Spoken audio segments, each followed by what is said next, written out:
with the Been Busy podcast.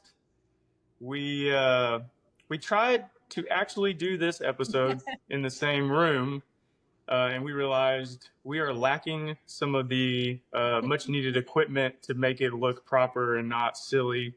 So we have gone back to the original way of being in separate rooms while we record this podcast. But hopefully one day we'll have the proper equipment and we can actually sit next to each other while we have guests coming soon. It'd probably be nice if we're in the same room.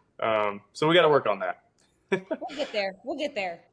Yeah, we'll get there. We tried. I carried some chairs around. We tried to make a background. We did a lot of funny things to try and make it work, and we were like, just not as good as what we normally do. So we're just gonna stick to that for the time being. Um, but babe, it's been a couple of weeks. Yeah. We've been busy. That's for sure. We can't believe it's already. I mean, we're in the last third of the month of June, and half the year will be over.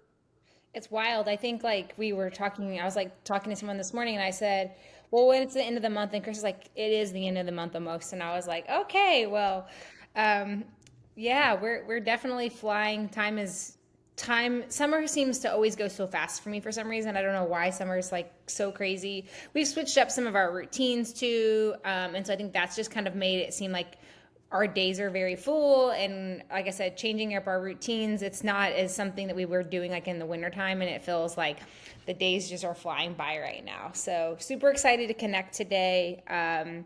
And also I just love summer, so it's kind of, we've been busy also because we've been enjoying some summer, and I think that's something we should be like, okay, we've been busy for a good reason.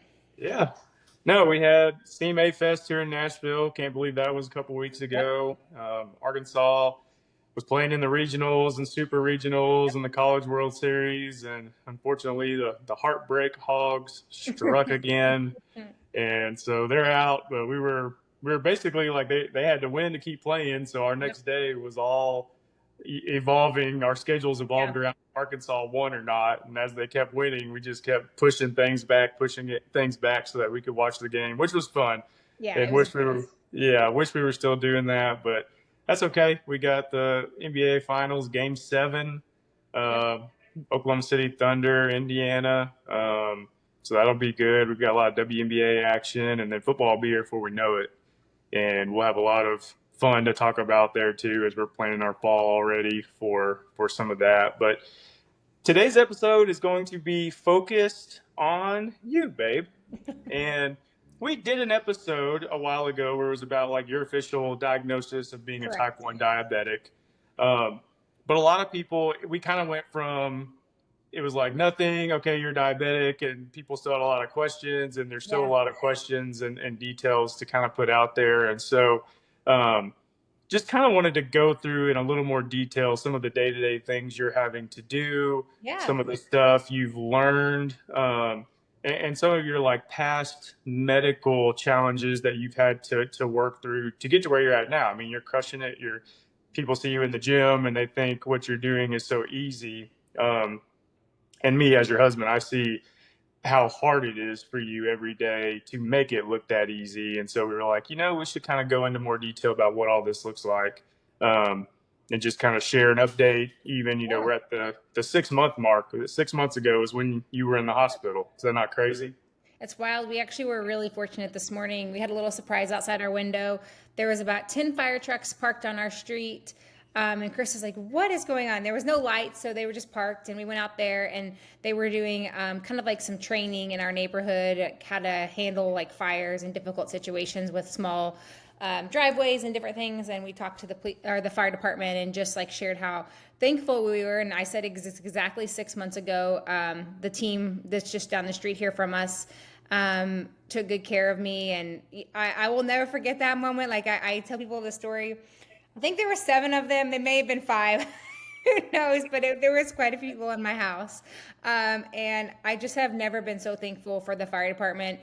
Just how kind they were. Like they took care of Miller. They helped me lock the door up. They carried me. And I was literally at my worst, sickest I've ever been in my life that I can think of. And they were just so kind to me. And we were able to kind of like just share appreciation and share the kindness this morning with the fire chief in the area. So we're just really thankful for those people that serve for us as well. I just wanted to share that. But like a kind of a nice little celebration this morning, and it was like a unexpected kind of like grateful moment, if that makes sense, and started our day really well. But yeah, I think we have a lot to catch up on for sure because we've had so many questions. People have asked me a lot of different things, and I appreciate you just taking time today to let me talk about it, and also for us to kind of explain like what the day-to-day life is, and the big picture is, I think the thing I always want to share is like health is wealth. And I say like, I don't know exact estimate, but I would say most of or all chronic or most chronic diseases can be cured, but with movement and diet and exercise. And I hate to use the word diet because I think nutrition is more of the way to put it because dieting has a kind of a negative connotation.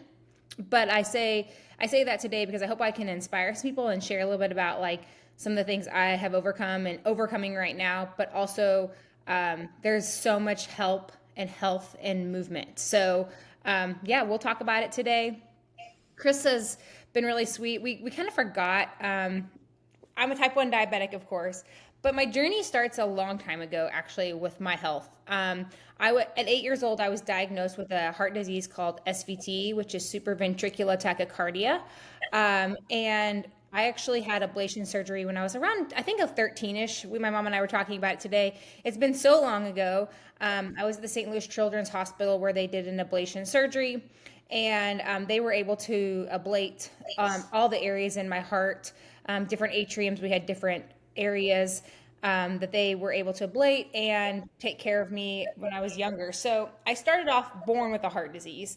And then throughout my mid 20s, teenage years, I've always struggled with migraines and different things.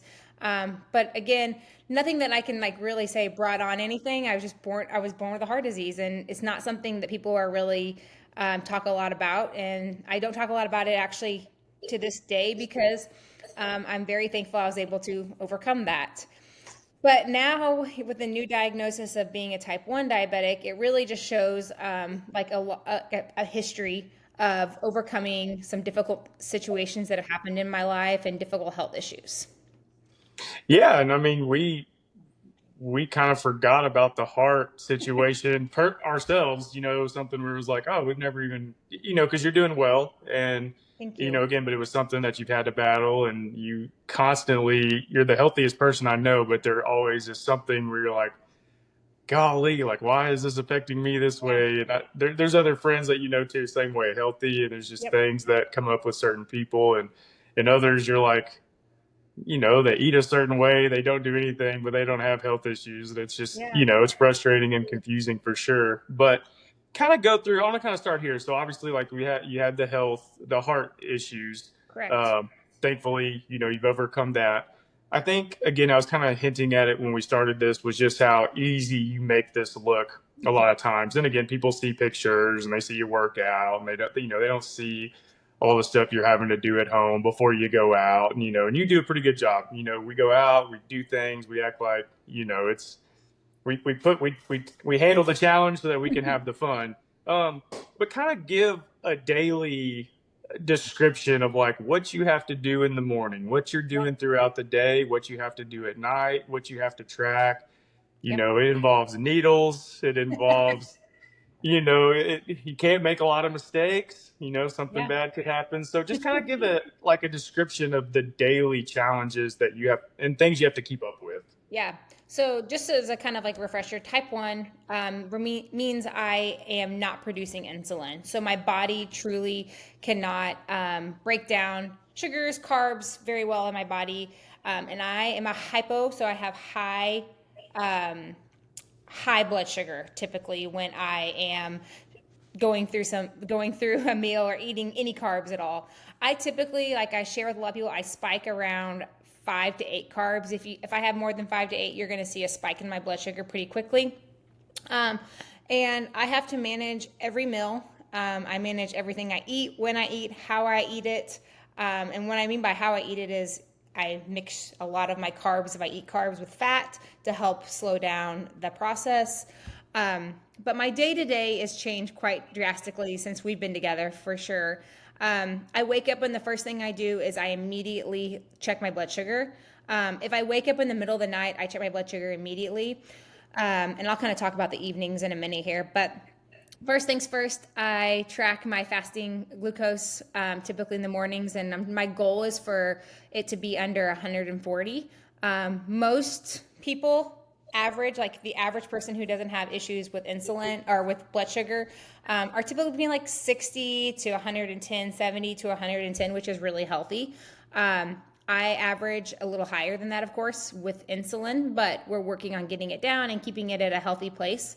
And then immediately after I get up and track my fasting glucose, I'm pretty much walking or moving to keep it down for a little bit. So my day starts immediately when I put my feet on the floor. You know, getting around is not like it used to be where you would take your shower, get ready, do all those things. Everything I do is based on my blood sugar now. So if my blood sugar is high, we have to pause. We go walk or go to the gym immediately and lift. And then my morning is also next piece of the puzzle is injecting my insulin to start my day. And so I have a long lasting insulin that I take in the mornings and in the evenings. And then throughout the day, I'm tracking my blood sugar before my meals about every 5 minutes. My CGM that I use, I have a really cool CGM, a Dexcom 7. Very thankful for it because a lot of people have complained about it. I'm thankful to have something that works, even if it's not 100% accurate all the time, because I'm not pricking my fingers every 5 minutes. But And we do, I mean, we probably pause there. Some people who have type 1, they don't have that. And correct. they do prick themselves 10, 15, 20 times a day. We know Right. someone who does that just because the CGM, wasn't as effective for them. Thankfully, Yeah. it's been effective for you and pretty spot on. Yep. But there are still times if you're kind of questioning if it's off, you still Yep. go and prick your finger and draw blood just to Blood's always accurate. confirm. Yeah. Yeah, blood's always accurate, and I mean, just to give a little like a little information about Dexcom, it's a great product. I love it. I'm so incredibly thankful. But we spent last Saturday when I remove and add every 10 days, we take it off and then add a new one. We had two faulty sensors, so insurance only provides every 90 days.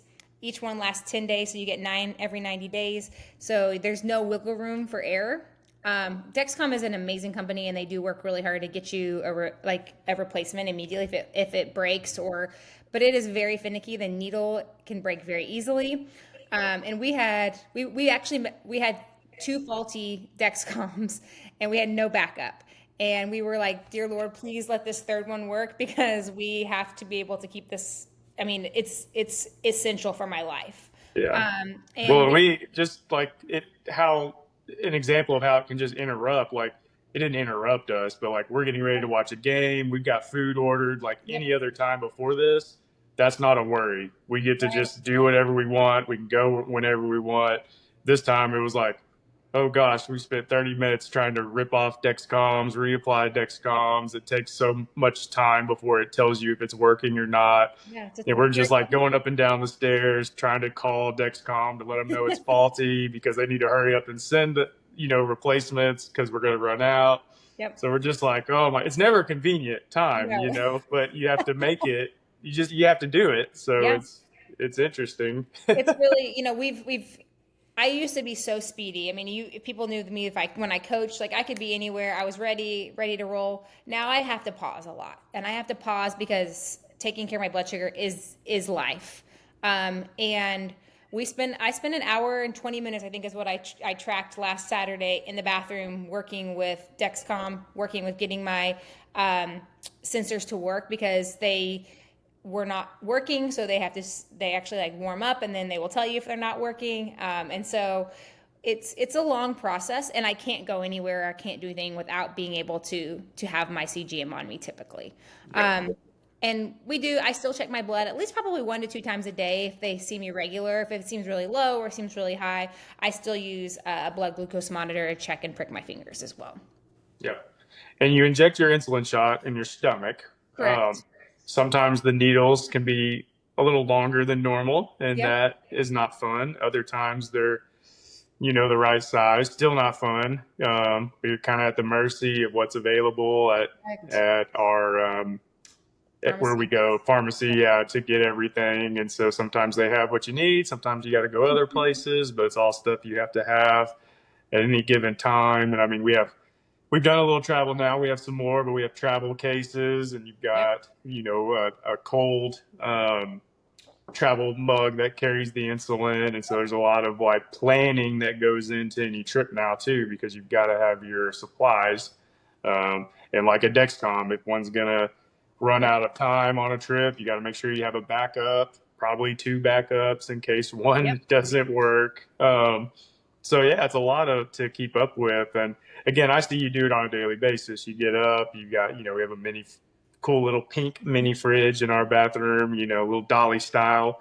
Yep. Uh, Essentially, it holds insulin and fruit pouches for Yep. if you go too low at night, and Yep. and so you can inject in the morning. But most people, they think type one, cool, you can manage it, and you are managing it, but they also don't think about how many times you've got to stick a needle in your body every day to keep doing what you're doing and to make it look easy. So, I think that's something I really wanted you to describe, just Yeah. the challenge of gotta have your needle with you. And there's some things where you're potentially going to try. There type Yep. ones wear pumps, but it can be an inconvenience. You've got to wear this thing on you, and something you're considering. We'll look Yeah. into it as things are available, but it's just crazy, like what you have to do daily to keep living somewhat normal. Yeah, I think the hardest part for me right now is, I check my phone. I would love to set my phone down. My phone has to be within 30 feet of me for my Dexcom to register.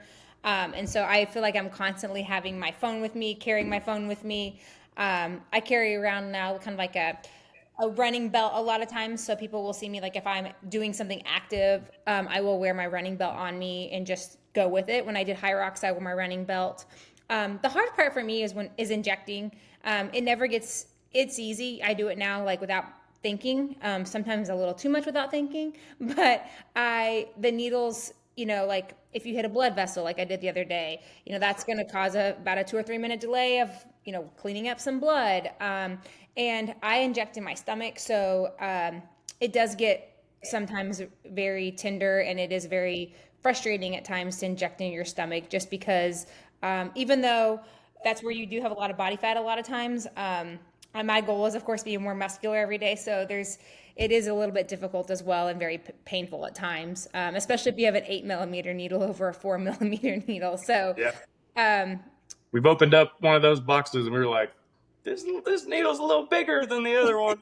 these ones are not for muscles. Let's just say that, Yeah. not for muscle at all. But my entire day, they say like a type one diabetic makes about 1,500 decisions. Someone said 1,500, someone said 15,000. I'll just say somewhere in the middle there, but they make that many decisions a day.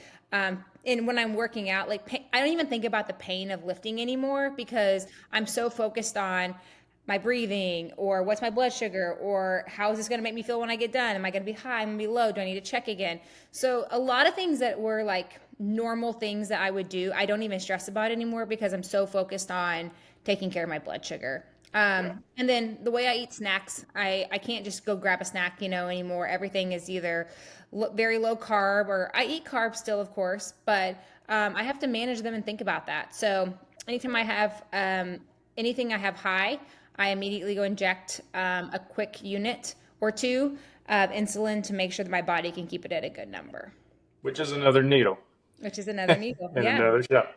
Yeah.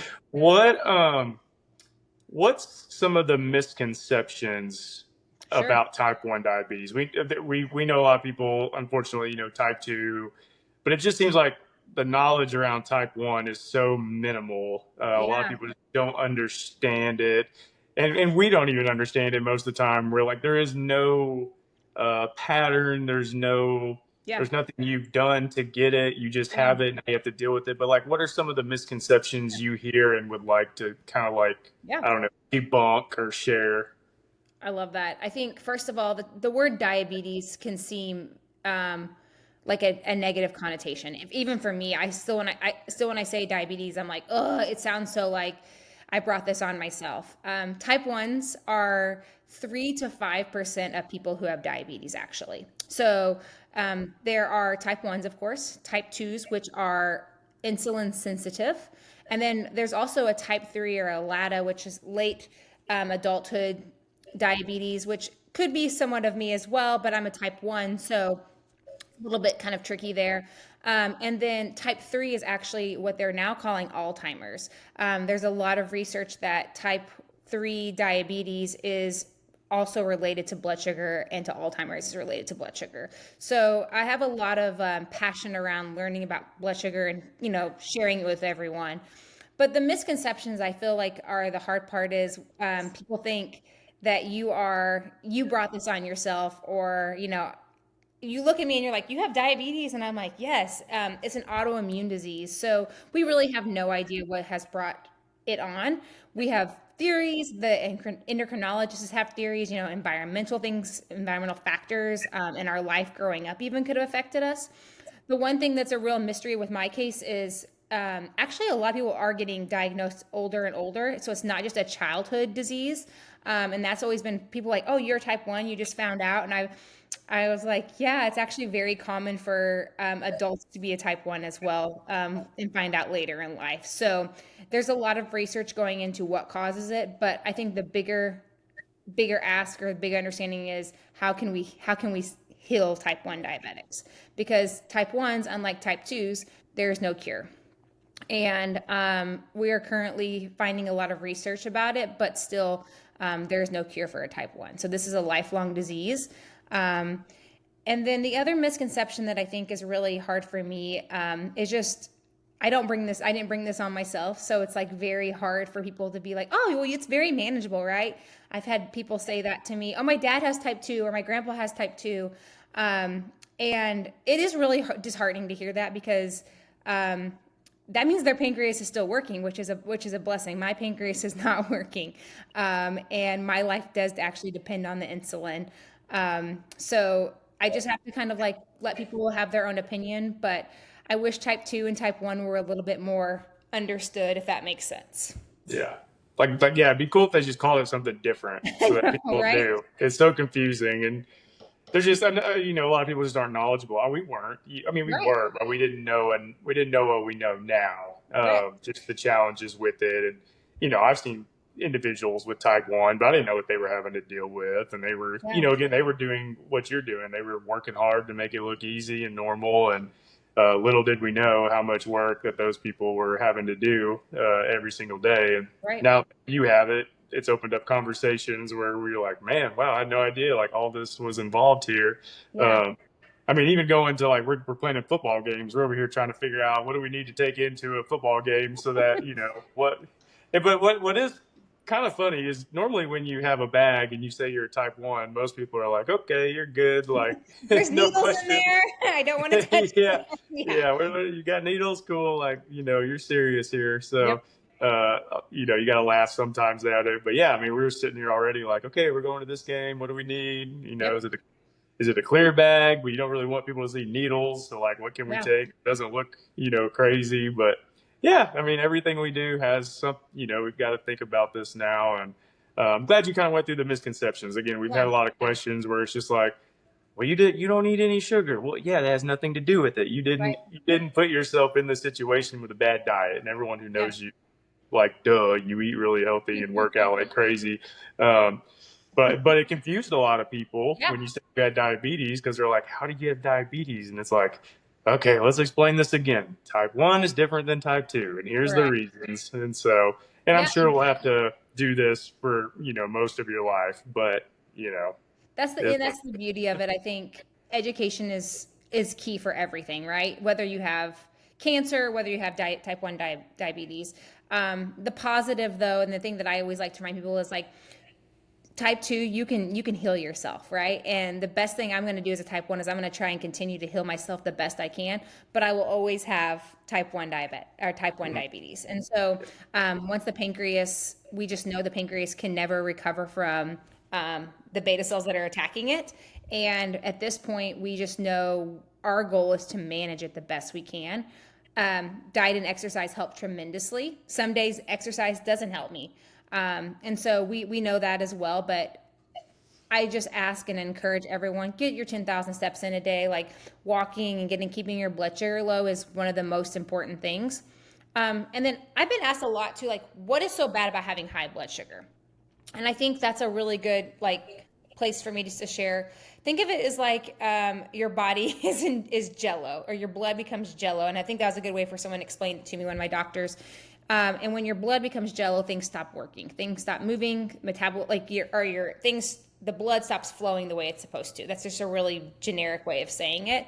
But typically, people with high blood sugar have everything from cardiovascular issues to kidney disease.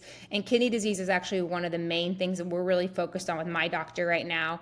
30 to 40% of type 1s end up having either kidney issues, or have a kidney transplant, or have dialysis. And so our real goal is monitoring my kidneys as I grow older and as I age, and making sure we're keeping my blood sugar down so that we can keep healthy and that we don't have more complications because of type 1.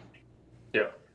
No, absolutely. And you kind of gone through some of this, but like, just you personally, like, what's been the biggest challenge or biggest challenges for you on a daily basis? Is it mental? Is it the extra you have to do? Is it the step you have to track? Like, what's been the most difficult thing for you to kind of get past? Like, I have to do this no matter what, so we're just gonna make this the routine. But like, what's been some of the struggles and just kind of those challenges for you? Yeah, I think one of the hardest things for me, and sounds, of course, losing my hair was really difficult. I actually talked to I had a real blessing. I had a former mom that I knew, that of a student that I taught. Her daughter and the student that I taught actually had been recently diagnosed with type 1 as well. And a lot of times when you go through DKA and you are recently diagnosed, you lose a lot of your hair. And she lost about 50% of her hair as well, as like I did. That is really traumatic. I think for anyone, losing hair is really traumatic because there's just really nothing you can do to fix it. Especially when you've had great hair. Everyone knows your You. hair. Thank you. Long blonde, and it's coming back. It's coming back. We're doing great.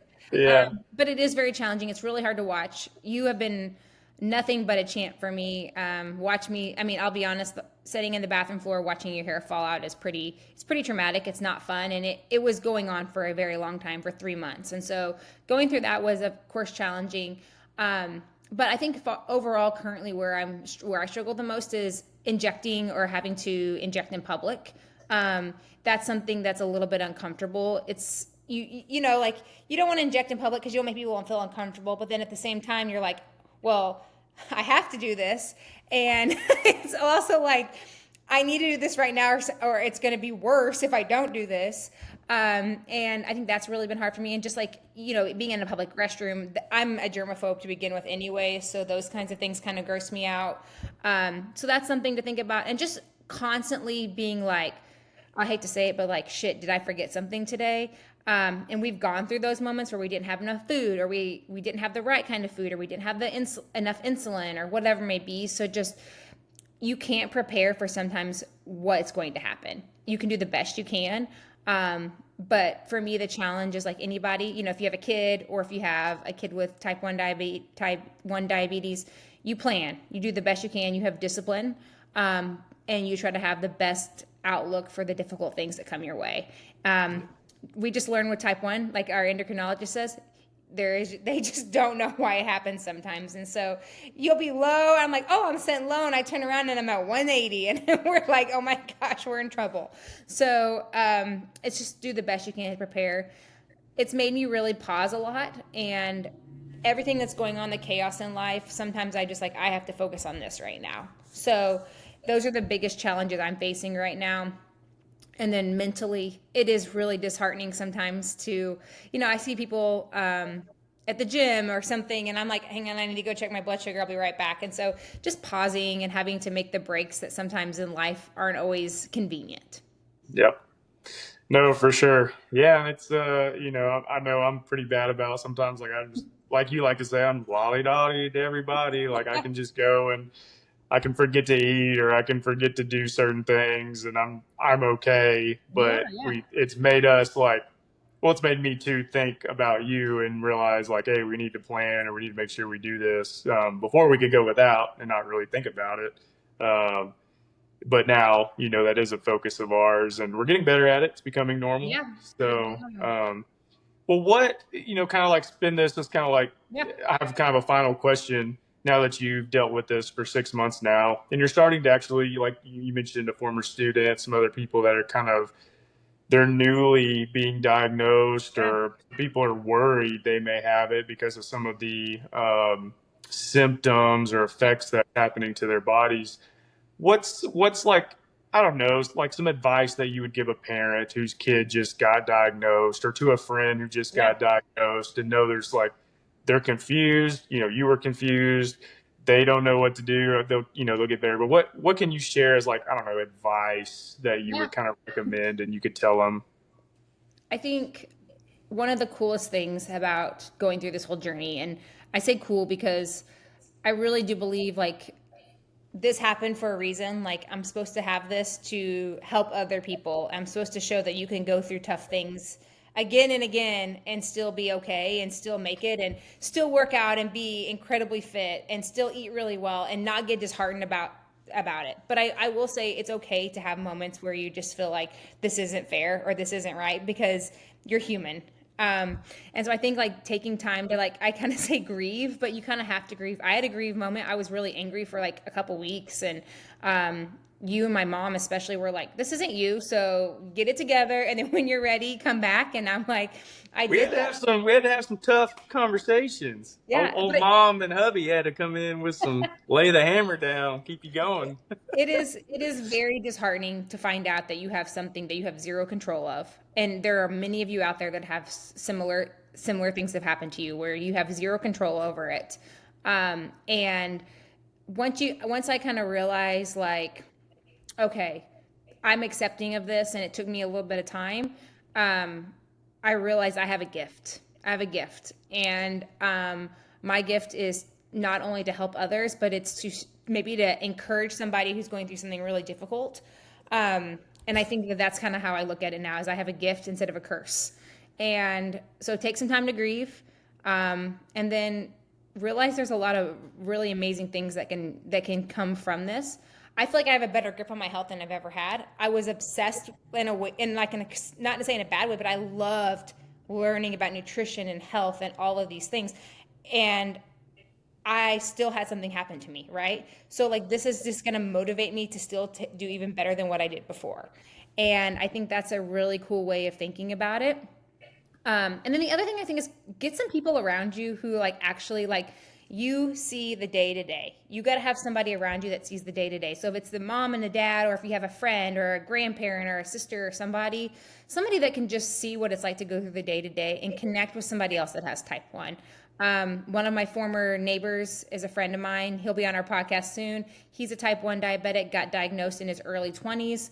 And just connecting and making like asking questions and having that support system of like, is this normal? Did this happen to you?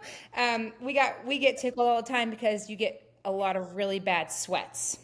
You will sweat through your clothes in a matter of minutes, and when you drop really low at times. And he and I have had multiple laughs on sweating through our clothes in the most inconvenient times in our lives, whether you're at work or whether you're in an interview or whatever it may be.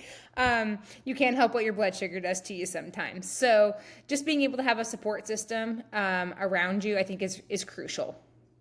Yep, and it again, it's such a small number of the Yeah. population that has this, and you follow even some funny people on Instagram that have, Yeah. learned how to laugh about it and create Yep. some funny videos to kind of, when you're having a difficult time with it, to kind of make it a little more lighthearted and Yep. For sure. connect with each other. But no, I mean, we're hopeful. From day one till now, there's a lot that's changed. You've Yeah. been, you lost a lot of weight and hair. You've gotten stronger, and it's come back, and you're continuing to do better. And we're hopeful too. We have an Yeah. amazing doctor. We're hopeful that doctors and, hopefully products and things can make the life a little bit easier. Yep. As technological advances, Yep. and some things like that we're keeping our eyes on. And and as more research is done, hopefully there's some things that can continue to make life a little easier Yes. than what it is now. And so we're hopeful. We Yeah. research a lot, we follow a lot. We again have an awesome doctor that lets you kind of explore and do things a certain way because it works, and they support that and kind of keep you in the guidelines of where you need to be, Yeah. but allow you to have the flexibility to see what your body does and how it reacts, which is awesome. I know a lot of people, they just kind of take what a doctor says and go with it, and you've been able to not challenge, but ask a lot of questions. And our doctor's been very open to your questions and your thoughts and opinion, working with you on certain things. So that's been awesome too, is just having a good doctor. Um, but no, I mean, babe, I think that's really good to share. And I think, people have a little more clarity around what type 1 is, the Yeah. struggles you face daily. And we'll keep doing this periodically to give updates and share maybe new things you're doing, or Yeah. new improvements on things you're able to use. I know Dexcom, we're thankful for that because, I mean, without it, life would be even more challenging, and Life thankfully would you can be wear it. Yeah, it would be very hard to do much. yeah, It would be a lot more pricking and a lot more blood and a lot more things that we don't want to deal with in public and in life. And I'm very blessed. Like I'm very blessed to deal with this. And I say that because I really do mean that. Um, I sat down there one day and I looked at myself and I was like, this isn't going away. Like I think for a while when I first got diagnosed, I was like, this is gonna go away. And once I accepted that I have something, I kind of like my niece is 3. We call it my superpower, and it's my superpower. I'm stronger than I've ever been.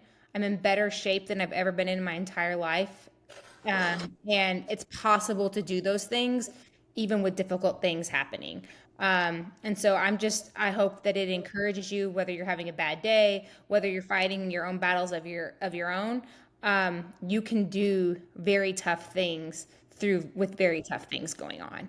And so my goal is to encourage others through this whole journey, and to also just let you know that it's going to get better. It's going to be tough, but it's going to get better, and then it's going to get tough again, and that's life. And I think if we can kind of have that mindset of like really appreciating what we have and appreciating what we're doing, things are going to get better for you as well. yep, absolutely. No, that's awesome. Anything else you'd like to share before we hop off here? Oh, I love a little. I just say thank you. I think the biggest thing is take care of yourself. I've said that a lot in this podcast. I've said it a lot over and over again. Blood sugar, I think there's a lot of research coming out how important blood sugar is to your overall health. Like I think there are so many things they're going to be linking very soon to high blood sugar, causing a lot of different issues. And so find ways to walk after meals and to regulate your blood sugar the best you can, and stay healthy, do the best you can, be an influence for others. Your kids are watching you. I think that's like the most important thing. Always people watch you. Your kids watch you. Somebody at the gym is watching you. Um, don't give up. Don't give up at all. Love that. Love that.